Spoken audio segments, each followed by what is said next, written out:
오늘은 성장기 아이들에 일어날 수 있는 문제들 중 가장 흔한 근시에 그리고 그 근시를 관리하는 방법에 대해서 알아보겠습니다.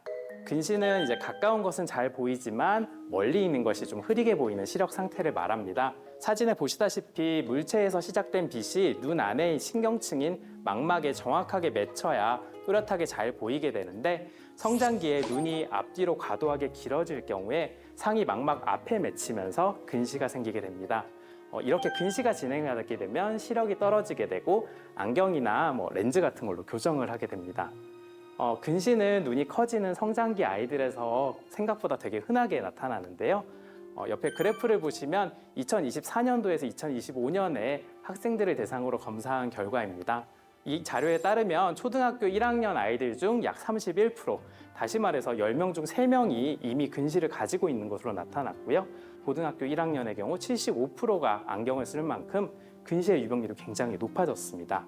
보도근시가 될 경우에는 안경이 많이 두꺼워지고 미용적으로도 좋지 않게 됩니다. 그리고 나중에는 이제 라식이나 라섹 같은 굴절 교정 수술도 힘들어질 수가 있게 되고 성인이 된 이후에도 녹내장이나 근시성 황반변성과 같은 병적인 안질환을 일으킬 수 있기 때문에 근시를 최대한 좀 억제하는 것이 필요하겠습니다. 그래서 나이가 어리고 근시 진행이 적을 때 빨리 근시 치료를 시작하는 것이 효과가 크겠습니다. 소아 근시를 관리하는 방법은 여러 가지가 있는데요. 그중에 부모님들 사이에서 비교적 잘 알려진 방법이 바로 흔히 드립 렌즈라고 불리는 야간 착용 각막 굴절 교정 렌즈입니다. 이 렌즈는 활동할 때 착용하시는 것이 아니라 잠자는 동안에 아이가 착용하게 되면 렌즈가 각막의 중심부 모양을 아주 미세하고 부드럽게 눌러주어서 각막의 굴절률을 바꾸게 됩니다. 아침에 그래서 렌즈를 빼게 되면 낮 동안에 선명한 시야를 유지할 수 있게 되고요. 드립 렌즈를 쓰기 전후의 각막 지형도 사진인데요. 왼쪽은 이제 드립 렌즈를 사용하기 전이고 오른쪽은 이제 드립 렌즈를 하루 동안 사용해서 각막 중심부가 눌려서 굴절률이 변화된 사진입니다. 그래서 이제 맺는 시력도 0.2에서 1.0까지 잘 보게 되었고 이대로 3년간 유지를 하였는데 근시 진행이 거의 없이 동일한 상태로 유지가 되고 있습니다. 그 일반적인 콘택트 렌즈랑 드립 렌즈랑은 어떻게 다른 거예요?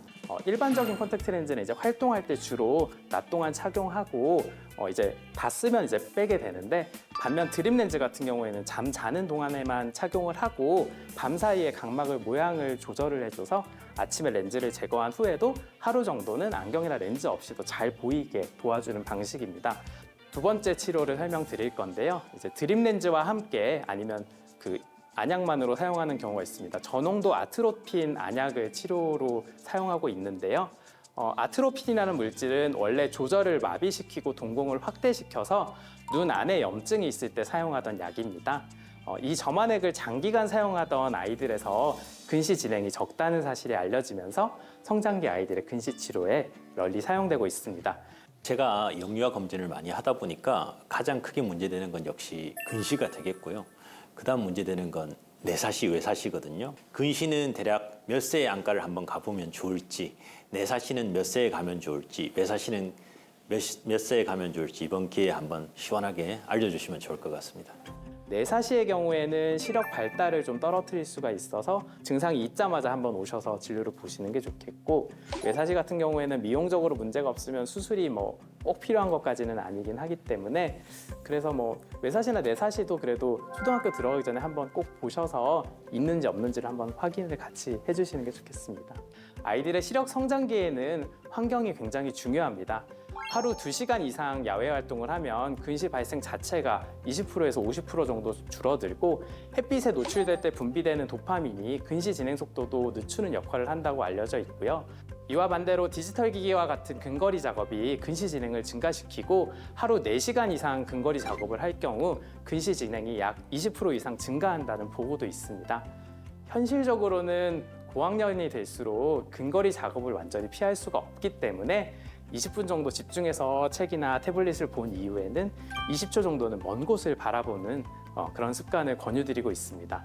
근시 치료는 한 번의 치료로 짧은 기간 안에 끝나는 것이 아니라 아이가 자라는 동안 지속적으로 눈 상태를 계속 살피며 장기적으로 관리해야 된다는 것을 기억해 주시면 좋겠습니다. 감사합니다.